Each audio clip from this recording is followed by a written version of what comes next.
اللہ اکبر.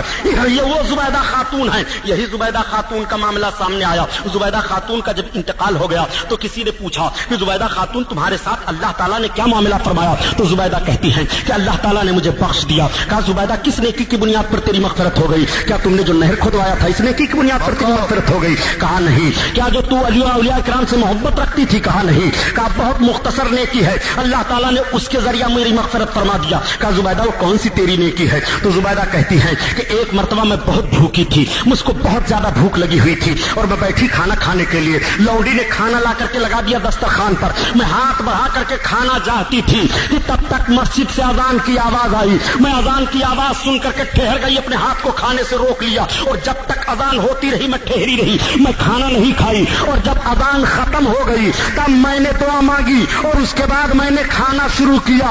میں نے اپنے نفس کو اتنی دیر تک کے لیے روک لیا تھا, رب تعالیٰ نے اسی خلوص کی برکت سے مجھے بخش دیا. وَنَهَى النَّفْسَ عَنِ الْهَوَىٰ فَإِنَّ الْجَنَّةَ هِيَ الْمَأْوَىٰ.